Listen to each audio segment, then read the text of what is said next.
कहानी की शुरुआत होती है एक खुले मैदान में, जहां माइकल आसमान के खूबसूरत रंग देख रहा है। अचानक एक गोली चली और एक औरत चीखी, जिसके बाद माइकल झट से उठ गया और समझा कि ये सब सिर्फ एक सपना था। उस रात वो कसीनो में गया जहां वो पिछले 3 महीने से काम कर रहा है। इतने दिनों में उसने पूरा कसीनो अच्छे से याद कर लिया था। हर कैमरा कहाँ पर है, हर एक एम्प्लॉय का रूटीन क्या है, सब कुछ। उसने सबके साथ दोस्ती कर ली थी, उनकी पसंद नापसंद आदतें सब कुछ पता था उसे। अब तो वो बड़े बड़े वीआईपी क्लाइंट्स को भी सर्व करने लगा, जहां उसे कई बार बहुत खुफिया बातें सुनने को मिल जाती। अपनी शिफ्ट खत्म होने के बाद माइकल ने अपने चेहरे से मेकअप हटाया। उसने अपना चेहरा बिल्कुल बदल रखा था। कोई बता ही नहीं सकता कि ये सेम आदमी है। असल जिंदगी में वो एक ठग है जो लोगों को बेवकूफ बनाकर उनसे पैसे लूटता है। वो कसीनो में छुपकर इसीलिए काम कर रहा था ताकि अंदर की पूरी जानकारी ले सके। 3 महीने तक यहाँ लगातार काम करने से उसने मशीन और टेबल्स में छोटे छोटे गैजेट्स लगा दिए थे और अब वो ढेर सारा पैसा जीतने के लिए पूरी तरह तैयार था। एक बिल्कुल नई अलग पहचान बनाकर वो कसीनो के अंदर गया और अपने फोन से एक छुपे हुए गैजेट को एक्टिवेट कर दिया, जिससे सभी कार्ड शफलिंग मशीन से अपने आप बाहर उड़ने लगे। फिर वो एक टेबल पर गया जहां उसने अपने मैग्नेटिक डाइस का इस्तेमाल किया। उसने पहले से वहां एक बटन लगाया था जिससे वो डाइस के रिजल्ट को बदल सकता है। फिर वो एक वीआईपी क्लाइंट के कमरे में गया जो कि सो रहा था, क्योंकि माइकल ने उसकी ड्रिंक में नशीली दवाई मिला दी थी। उसके बाद वीआईपी प्लेयर्स को प्राइवेट कमरे में ले जाया गया। तब माइकल ने उस बेहोश किए हुए आदमी का गोल्ड पास और कुछ फैंसी कपड़े चुरा लिए। माइकल तुरंत सर्विस एलिवेटर में गया और कंट्रोल पैनल में अपनी चिप डाल दी। जब एक एम्प्लॉय नए कार्ड्स को ले जा रहा था तो माइकल ने वीआईपी बनकर कहा कि कोई साला मुझे गलत फ्लोर पे छोड़ गया है, तुम सबकी कंप्लेंट करूंगा मैं, ठीक है? जिसके बाद एम्प्लॉय थोड़ा डर गया और उसने कहा कि सर मैं लेकर चलता हूं आपको। लेकिन तभी माइकल ने अपने फोन की मदद से लाइट्स और एलिवेटर को बंद कर दिया। इस बात से एम्प्लॉय और घबरा गया कि वीआईपी अब और परेशान हो जाएगा और अब वो मदद बुलाने लगा कि जल्द से जल्द लिफ्ट को ठीक करो। इस सब के बीच ही माइकल ने बड़ी चालाकी से अपना बॉक्स वहां रख दिया और असली कार्ड्स हटा दिए। फिर सब कुछ वापस से ऑन करके वो वीआईपी रूम में गया, जहां एलेक्स नाम का एक आदमी भी है। माइकल ने स्पेशल चश्मे पहने थे जिससे वो कार्ड्स के नंबर देख सकता है। गेम शुरू हुई तो वो हर बार नहीं जीता ताकि शक ना हो और दूसरे लोग और ज्यादा बेट लगाएं। फिर उसने बड़ी चालाकी से अपने कार्ड्स बिल्कुल परफेक्ट बना दिए और सारा पैसा लगा दिया। बाकी सब ने भी उसको देखते हुए सारे पैसे लगा दिए। अब वो एक ही झटके में करोड़ों जीतने वाला था। लेकिन तभी अचानक उसके पत्ते फिर से बदल गए। वो हार गया इतनी प्लानिंग के बाद भी। तीसरा प्लेयर जीत गया और उसने कहा मैं अब और नहीं खेलना चाहता। वो पैसे लेकर चल दिया। माइकल को शक हुआ और वो उस आदमी का पीछा करने लगा। उसने कहा तूने चीटिंग किया ना, चल सूटकेस दे अपना। लेकिन अंदर पैसे नहीं, सिर्फ कागज निकले। तभी अचानक से लाइट झिलमिलाई और उस आदमी का चेहरा बदल गया। वो तो असल में वो आदमी था ही नहीं जिसका माइकल पीछा कर रहा था। तभी पीछे से गार्ड्स आ गए और माइकल को पकड़ लिया, जबकि एलेक्स चुपके से वहां से भाग गया। माइकल को एक स्टोर रूम में कुर्सी से बांध दिया गया। एक गार्ड ने उसके मुंह पर मुक्का मारा। कसीनो का ओनर विक्टर भी वहां आया और पैसे मांगे। माइकल ने कहा कि मैं तुम्हारा वीआईपी क्लाइंट हूँ, मुझे मारोगे? इस बात पे तो उसे और मार पड़ी। तब उसने बताया कि वहाँ पर एक और ठग था, वो पैसे ले गया, उसने मुझे भी पागल बना दिया। विक्टर को उसकी बात पर यकीन नहीं हुआ और उसने 1 हफ्ते का वक्त दिया कि पैसे लेकर आ मेरे पास, वरना तेरा अंजाम बहुत बुरा होगा। इसके बाद माइकल एक छोटे से कसीनो में गया जो रेगिस्तान के बिल्कुल बीच में था। गार्ड्स ने उसे गन पॉइंट पर रोका, पर उनका बॉस लियोन वहां आया और कहा कि माइकल को आने दो, ये मेरा दोस्त है। दोनों ने साथ में ड्रिंक्स ली। माइकल ने देखा कि लियोन के गले में एक नेकलेस है जिसमें वही निशान है जो एलेक्स के टैटू में था। उसने लियोन से उस निशान के बारे में पूछा। लियोन ने कहा कि पहले मुझे अपनी कहानी बताओ, क्या कांड किया तुमने इस बार? जिसके बाद माइकल ने सब कुछ बताया। तब लियोन ने समझाया कि तू एक साइकिक से भिड़कर आया है। बहुत से लोग ये बात नहीं मानते और कई लोग जानते ही नहीं है कि कई ऐसे लोग हैं जिनके पास सुपर पावर्स हैं। वो लोग हम सब के बीच में ही छुप कर रहते हैं। वो लोग एक दूसरी दुनिया में घुसकर इस दुनिया की चीजों को बदल सकते हैं। लियोन ने उसे एक पुरानी किताब दिखाई जिसमें कुछ महान लोगों की ड्राइंग्स थी। उसने बताया कि ये सब लोग उसी दूसरी दुनिया से जुड़े हुए हैं। ये एक ऐसी जगह है जहाँ सबकी सोच और यादें जुड़ी होती हैं। जो लोग ताकतवर होते हैं वो उस जगह पर जा सकते हैं। और वहाँ पर अपनी शक्तियों का अलग तरीके से इस्तेमाल कर सकते हैं। आम लोग भी उस दुनिया में जा तो सकते हैं पर वापस तभी आ पाएंगे जब उनके पास कोई ऐसा इंसान हो जो उन्हें वहाँ से लेकर आ सके। माइकल को ये सब सिर्फ एक मजाक लगा और वो हंसने लगा। लियोन इस बात से गुस्सा हो गया और उसने वो किताब निकाली जिसमें पावर वाले लोगों के नाम लिखे थे। उसने कहा कि जा एलेक्स को ढूंढ और पैसा लेकर आ। दूसरी ओर एलेक्स ने गॉर्डन नाम के एक इंसान से मुलाकात की और उसे सारे पैसे दे दिए। गॉर्डन ने एलेक्स से कहा कि मुझे भी दूसरी दुनिया में जाना है, लेकिन एलेक्स ने मना कर दिया। उसने कहा कि मैं नहीं चाहता तुम वहाँ खो जाओ क्योंकि तुम्हारे साथ बिजनेस करने में मजा आता है, तुम पर भरोसा है। दूसरी तरफ माइकल ने लियोन से पूछा कि क्या इस लिस्ट वाले लोग सच में हैं? लियोन ने कहा कि हाँ हैं, मैंने उनकी पावर्स खुद देखी हैं। इसके बाद माइकल के दिमाग में एक आइडिया आया। उन शक्तियों का इस्तेमाल करके एक ऐसी टीम बना सकता है जो किसी भी कसिनो को लूट लेगी। सबसे पहले उसने एरिक को ढूंढा, एक अमीर लड़का जिसके अंदर चीजों को अपने दिमाग से हिलाने की ताकत है, लेकिन वो कोई काम करना ही नहीं चाहता था। फिर उसे टोनी मिला जो कि एक टैक्सी ड्राइवर है और इलेक्ट्रॉनिक चीजों को कंट्रोल कर सकता है। माइकल ने जैसे तैसे दोनों को टीम ज्वाइन करने के लिए मना ही लिया। फिर उसे मिला केविन, एक ऐसा इंसान जो किसी को भी हिप्नोटाइज कर सकता है, जो वो दिखाना चाहे वही सच हो जाएगा। उसे इस वक्त एक मेंटल हॉस्पिटल के अंदर कैद करके रखा गया था। डॉक्टर्स उसकी शक्तियों को लोगों के डिप्रेशन को दूर करने के लिए इस्तेमाल कर रहे थे। माइकल ने उससे कहा कि तुम यहाँ अपनी जिंदगी बर्बाद कर रहे हो, मैं तुम्हें अमीर बना सकता हूँ। जब वो भागने के लिए तैयार हुआ तो नर्स भी उनके पीछे भागी। एरिक ने अपनी ताकत से चीजें उड़ाकर सभी पेशेंट्स को आपस में लड़वा दिया, जबकि टोनी ने अपनी ताकत से एम्बुलेंस को चालू किया और साथ ही गेट को खोल दिया। इस तरह वो सब बड़ी चालाकी से वहाँ से भाग गए। अगले दिन उन्होंने प्रैक्टिस की कि कसीनो में अपनी पावर्स कैसे इस्तेमाल करनी है। केविन अपनी ताकत से लोगों को हिप्नोटाइज करेगा और टोनी कैमरास को संभालेगा। उन सब की ताकत उस दूसरी दुनिया से आती थी। उस दूसरी दुनिया में जाकर एरिक अपने हाथों से डाइस को हिलाता था, तब वो असल जिंदगी में खुद ब खुद हिलने लगती थी। केविन बर्फ से बने एक इंसान को अपनी ताकत से कंट्रोल करता था और तब असल दुनिया में बाकी सब भी उसके कंट्रोल में आ जाते, जबकि दूसरी दुनिया में टोनी के आसपास एक बिजली का तूफान आया हुआ था और जिस भी इलेक्ट्रिक डिवाइस को वो हैक करता उसकी चिप उसके सामने आ जाती दूसरी दुनिया में। पहला टेस्ट उन्होंने लियोन के कसीनो में ही किया। शुरुआत में तो सब कुछ एकदम मक्खन चल रहा था, पर धीरे धीरे सिचुएशन बिगड़ गई। केविन बात समझ नहीं पाया और उसने गलती से एक एम्प्लॉय को थोड़ी देर के लिए अंधा कर दिया। वो एम्प्लॉय चौंक गया और जो आदमी हारा था उसने बंदूक निकाल ली। बंदूक देखते ही टोनी घबरा गया और कैमरा उसको संभालने की जगह उनमें शॉर्ट सर्किट कर दिया। माइकल ने दौड़कर उस क्लाइंट को रोका और सबको शांत किया। उसे समझ आया कि हमें कोई बेहतर तरीका ढूंढना होगा आपस में बात करने का, तभी वो सही तरीके से इस चीज को आगे बढ़ा सकेंगे। अगले दिन माइकल एक फ्यूनरल में गए जहाँ कई औरतें वेरोनिका से मदद मांग रही थी।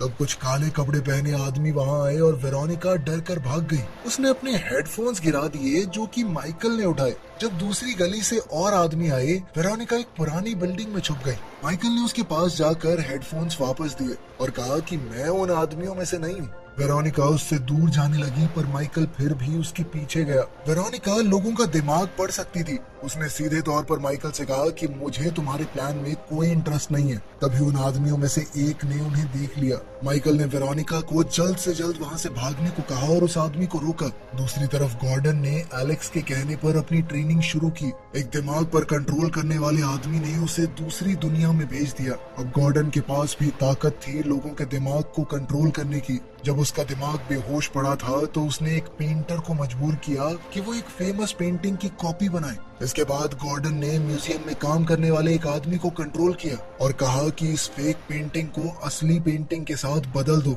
जब असली पेंटिंग दूसरे म्यूजियम में भेजी जाने वाली थी, जब नकली पेंटिंग को एक वैन में ले जाया जा रहा था, तब गॉर्डन अचानक से होश में आ गया। उसने उस कंफ्यूज हो चुके पेंटर से असली पेंटिंग थोड़े से पैसे देकर खरीद ली। जिन लोगों को उसने अपने दिमाग से कंट्रोल किया था उन्हें कुछ भी याद नहीं रहा। उधर माइकल ने वेरोनिका को अपने साथ काम करने के लिए मना लिया था और जल्द ही उसे अपनी टीम से मिलवाया। उसने बताया कि वेरोनिका दिमाग पढ़ सकती है और अपनी बात को बिना कहे दूसरों के दिमाग में डाल भी सकती है। वो माइकल की सभी बातों को सभी लोगों तक पहुंचाएगी उस वक्त जब वो कसीनो में खेल रहे होंगे। प्रैक्टिस करने के लिए माइकल ने वेरोनिका से कहा कि दूसरी दुनिया में जाओ। दूसरी दुनिया उसके लिए एक अजीब सा जंगल था। फिर माइकल ने अपने दिमाग में सोचा कि एरिक शहर के सबसे बड़े घंटे को हिलाए। वेरोनिका ने ये सोच एरिक तक पहुंचा दी और एरिक ने बिल्कुल वैसा ही किया। उसके बाद माइकल ने चाहा कि दो लोग दौड़ते हुए मदद के लिए चिल्लाएं। वेरोनिका ने ये सोच केविन को भेज दी और केविन ने तुरंत अपनी शक्तियों से ऐसा कर दिया। इसके बाद माइकल ने सोचा कि काश टोनी इस सारे एरिया की लाइट्स में शॉर्ट सर्किट कर दे ताकि लोग घबरा जाएं और सारे पंछी उड़ जाएं। आखिर में माइकल ने वेरोनिका से कहा कि सबके दिमाग में डाल दो कि एक भूकंप आ रहा है। वेरोनिका ने बिल्कुल ऐसा ही किया और इन सारी चीजों को साथ में मिलाकर लोगों को यकीन हो गया कि सच में भूकंप आ रहा है। सब लोग भागने लगे, सिर्फ माइकल की टीम वहाँ पर रही। इसके बाद माइकल ने एक रेस्टोरेंट से कुछ ड्रिंक्स चुरा ली और अपना प्लान समझाया। उन्हें अपना भेस बदल कर कसिनो में घुसना होगा। हर मेंबर अलग टाइम पर आएगा। सिर्फ वेरोनिका माइकल के साथ आएगी उसकी मंगेतर बनकर। इसके लिए उन्हें अच्छे कपड़े और बढ़िया मेकअप चाहिए होगा। तो सब लोग शॉपिंग करने और स्टाइलिस्ट के पास गए। 2 दिन बाद टीम कसिनो पहुंच गई। माइकल ने खेलना शुरू किया और वेरोनिका ने बिल्कुल शांत रहकर उसके दिमाग को पढ़ना ताकि वो उसकी सोच को बाकियों तक भेज सके। टोनी अपनी बारी खेलते हुए कैमरास को कंट्रोल कर रहा था। एरिक माइकल के खिलाफ खेलने वालों में था और जानबूझकर सबको हरवा रहा था ताकि माइकल जीत सके। जब माइकल काफी सारा पैसा जीत गया तो वो और वेरोनिका दूसरे टेबल पर गए जहाँ केविन एम्प्लॉय को कंट्रोल कर रहा था। शुरू में सब कुछ सही चला और फिर एरिक ने ज्यादा शराब पी ली और बार बार हार कर तंग आ गया। उसने कसिनो में घूमने वाली एक मशीन को खुद ब खुद कंट्रोल करके सारा पैसा जीतना शुरू कर दिया। वो वेरोनिका की मदद से अपनी मन की बात भेजने की बजाय सीधे सीधे माइकल से बातचीत करने लगा। टोनी भी ओवर एक्साइटेड हो गया और एक साथ बहुत सारी मशीन्स को कंट्रोल करने लगा। एक के बाद एक सब में जैकपॉट निकल रहा था उसका। इससे गार्ड्स को शक हो गया। उन्होंने एरिक और टोनी को पकड़ लिया। जब गार्ड्स उन्हें लिफ्ट तक लेकर आए तो बाकी टीम वहीं पर मौजूद थी। केविन ने गार्ड्स को हिप्नोटाइज करके वापस भेज दिया और टीम ने लिफ्ट में छुपकर बात की। माइकल ने उन्हें डांटा और समझाया कि अगर पकड़े गए ना तो जान से मार देंगे ये लोग। तुम जानते नहीं हो इन्हें। अब सबने वादा किया कि आगे से सिर्फ माइकल की बात मानेंगे। फिर वो सभी लोग आखिरी टेबल पर गए। माइकल ने अपने पूरे पैसे एक ही बेट में डाल दिए। केविन पत्ते बांटने वाले आदमी को कंट्रोल कर रहा था और एरिक डाइस को अपने हिसाब से हिला पा रहा था। उनका प्लान बिल्कुल सही चला और माइकल ने एक ही झटके में $10 मिलियन जीत लिए। फिर सब बीच पर गए, ड्रिंक्स पी और आग के आसपास जश्न मनाया। वेरोनिका थोड़ा दूर बैठी थी। माइकल उसके पास गया, कहने लगा कि हमारी काफी अच्छी टीम है, अगर साथ रहे तो बहुत पैसे कमा सकते हैं। लेकिन वेरोनिका ने साफ मना कर दिया। दोनों के बीच झगड़ा हुआ और दोनों ने एक दूसरे को बहुत बुरा भला कहा। उधर एलेक्स ने गॉर्डन के साथ डिनर किया और उसे कहा कि हमें ट्रेनिंग कैंसिल करनी होगी। एलेक्स ने कहा कि जब तक तुम्हें कोई ऐसा इंसान नहीं मिलता जिस पर तुम पूरा भरोसा कर सको, वहाँ पे फंसने का बहुत चांस है। गॉर्डन ने जब माइकल के बारे में पूछा तो एलेक्स ने बताया कि उसने नई टीम बना ली है। ये सुनकर गॉर्डन नाराज हो गया और बोला कि अब उन्हें कुछ करना पड़ेगा। अगली सुबह पूरी टीम कहीं जा रही थी और तभी अचानक एक एसयूवी उनका पीछा करने लगी। टोनी ने उससे बचने की कोशिश की पर तभी एक दूसरी एसयूवी भी आ गई। दोनों गाड़ियों ने उन्हें घेर लिया और टोनी को रोड के बीच में रुकना पड़ा। विक्टर अपने आदमियों के साथ निकला और पूरी टीम को पकड़कर उनके हाथ बांध दिए। माइकल ने कहा कि हमारे पास पैसा है, हम दे देंगे, और विक्टर ने कहा कि मुझे तुम्हारे पैसे में नहीं, तुम्हारी ताकत के अंदर ज्यादा इंटरेस्ट है। माइकल के पास कोई ताकत थी नहीं, इसीलिए उसे पहाड़ी के किनारे ले जाकर गोली मार दी गई। उसका शरीर पहाड़ी से नीचे गिर गया। बाकी सबने ये देखा तो बहुत ज्यादा डर गए और अपनी दूसरी दुनिया में छुप गए। वो ये नहीं जानते थे कि ये सब कुछ एक चाल है। माइकल जिंदा है और उसे गॉर्डन के पास ले जाया गया, जो कि असल में उसका बाप है। गॉर्डन ने उसके हाथ खोल दिए। माइकल इस वक्त शॉक में था। उसे समझ आया कि उसके पिता ही ये सब करवा रहे थे। गार्ड्स ने उसे पकड़ लिया और गॉर्डन ने कहा कि तू 10 साल से मुझे इग्नोर कर रहा है, इसीलिए मुझे ऐसा करना पड़ा। याद है जब तू छोटा था हम दोनों एक खास दरवाजे के सपने देखते थे। अब मुझे पता है उस दुनिया में कैसे जाना है।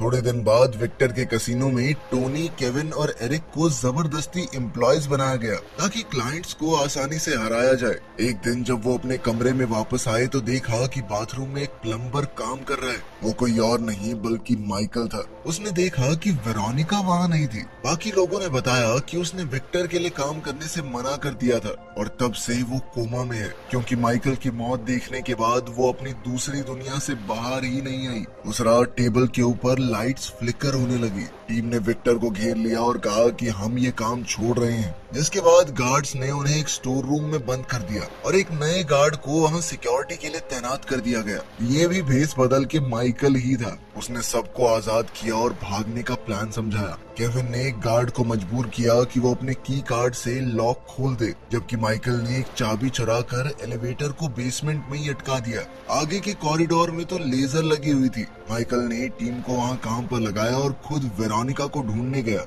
उसने हिसाब लगा लिया था कि वेरोनिका किस कमरे में बंद होगी। उसने एक मास्क पहना और गैस बॉम्ब गिरा दिया वहां पर। गार्ड को ढेर करने के बाद उसने वेरोनिका को उसके कमरे से बचाया। टोनी ने कुछ लेजर्स तो बंद कर दिए पर सारे नहीं। अब इतनी जगह बन गई थी कि एरिक ध्यान से बीच बीच से निकलकर तिजोरी तक पहुंच सकता था। उसने अपनी ताकत का इस्तेमाल करके तिजोरी खोलना शुरू किया। लेजर तो बंद हो गई थी पर अलार्म बज गया। गार्ड्स तिजोरी वाले कमरे की तरफ दौड़ने लगे, लेकिन लिफ्ट काम कर नहीं रही थी और दूसरी ओर एक हिप्नोटाइज्ड एम्प्लॉय उन सब के ऊपर गोली चला रहा था। गार्ड्स ने हमला करके उस हिप्नोटाइज्ड आदमी को गिरा दिया और जल्द से जल्द कॉरिडोर में घुस गए। लेकिन तब तक एरिक ने तिजोरी खोल ली थी। वो सब अंदर घुस गए और दरवाजा बंद कर लिया। विक्टर ने अपने आदमियों से कहा कि जैसे ही ये लोग बाहर आएंगे उन्हें मार दिया जाए।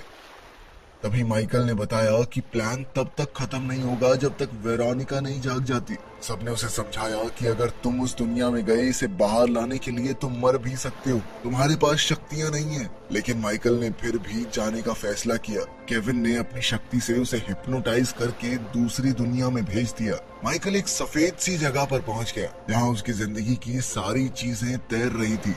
उसे बीते हुए कल की आवाजें आ रही थी। माँ की मौत, पुराने इलीगल काम, जेल का समय, सब कुछ याद आ गया उसे। जल्द ही उसे वेरोनिका की आवाज भी सुनाई दी, जिसमें उसने माइकल को एक खुदगर्ज इंसान कहा। एक दरवाजा आया और माइकल उसके पार चला गया। वो एक बड़े से मैदान में जा गिरा जहाँ कई दरवाजे हैं और आसमान के रंग बहुत खूबसूरत। ऐसा लग रहा था एक तूफान आने वाला है, तो वो एक दरवाजे के पीछे छुप गया। वो तूफान बहुत तेज था, लगभग उसे मार ही देता, लेकिन माइकल ने अपना हाथ उठाया और तूफान रुक गया। एक इशारे से उसने पूरे तूफान को जमीन पर गिराकर मैदान साफ कर दिया। फिर माइकल जमीन पर बैठा और वेरोनिका की यादों पर ध्यान दिया। अचानक जमीन फटने लगी और वो मैदान शहर में बदल गया। माइकल सीढ़ियां चढ़कर ऊपर गया और देखा वेरोनिका आसमान के रंग देख रही है। जब उसने पास जाने की कोशिश की तो देखा कि उसके आसपास एक फोर्स फील्ड है, एक अदृश्य ताकत जिसे वो नहीं तोड़ सकता। उसने जोर जोर से धक्का दिया और चिल्लाया, लेकिन वेरोनिका ने जवाब नहीं दिया। फिर माइकल ने सोचा कि अपने दिमाग से उस तक बातें पहुंचाने की कोशिश करता हूँ। इससे बिल्डिंग्स नीचे गिरने लगी और वो एक खाली जमीन पर बारिश के नीचे आ गया। वो फोर्स फील्ड अभी भी वेरोनिका के आसपास उसकी सुरक्षा कर रही थी, लेकिन अब वो माइकल की आवाज सुन सकती है। उसने कहा कि वो असली दुनिया में वापस नहीं जाना चाहती, क्योंकि वहाँ उसे किसी से मतलब नहीं है, कोई उसका इंतजार नहीं कर रहा। माइकल ने समझाया कि मैं जिंदा हूँ, लेकिन वेरोनिका ने उसकी बात पर विश्वास नहीं किया। तब माइकल ने उनकी पहली बार मिलने की याद भेजी। दोनों भागे और जब माइकल छत पर आया तो उसने वेरोनिका से कहा कि तुम्हारे पास कोई और हो ना हो, मैं जरूर हूँ। वेरोनिका ने माइकल का हाथ पकड़ा और दोनों एक मैदान में वापस आ गए जहाँ हर तरफ दरवाजे थे। उन दोनों ने एक दूसरे को चूम लिया और फिर वेरोनिका एक दरवाजे से चली गई, जिससे वो असल जिंदगी में जाग गई। माइकल के लिए ये पहली बार था, इसीलिए उसे खुद अपना रास्ता निकालना होगा। फ्लैशबैक दिखाया गया जिसमें हमें पता चला कि गॉर्डन ने माइकल को इस दूसरी दुनिया के बारे में सब कुछ सिखाया था और वो चाहता था कि माइकल उसका पार्टनर बने, ताकि दोनों बाप बेटा मिलकर इन दरवाजों का इस्तेमाल करके दुनिया को लूट खाएं। गॉर्डन ने उसे कंपास दिया और मदद भेजने का वादा भी। अभी वर्तमान में माइकल ने देखा कि एलेक्स एक दरवाजे से आ रहा है और वो उसके पीछे चल दिया। एरिया धीरे धीरे कसीनो में बदलने लगा। माइकल ने एलेक्स के पीछे जाके वहाँ उन दोनों की मौत का सीन देखा। एलेक्स ने माइकल को समझाया कि किसी के दिमाग में कैसे घुसते हैं। अब माइकल ने आगे का प्लान बना लिया था। वो अचानक से तिजोरी में जाग उठा और कहने लगा कि वो पैसे लेकर निकल रहे हैं। टोनी ने लॉक को डीएक्टिवेट किया और दरवाजा खुल गया, लेकिन कॉरिडोर में कोई भी नहीं था, बिल्कुल खाली। तब पता चला कि जब माइकल दूसरी दुनिया में था तो उसने विक्टर के दिमाग में घुसकर उसे ऐसा भरोसा दिला दिया कि टीम तो पैसे लेकर पहले ही भाग चुकी है। जिसके बाद विक्टर ने अपने गार्ड्स को कहा कि जल्दी से बाहर जाकर उन्हें ढूंढो, और यही वजह थी खाली कॉरिडोर की। इसके बाद तो टीम बड़ी आसानी से पूरे पैसे लेकर वहाँ से निकलकर भाग गई। कृपया करके हमारी चैनल को लाइक, शेयर, सब्सक्राइब करें और दोस्तों के साथ शेयर करना न भूलें। धन्यवाद।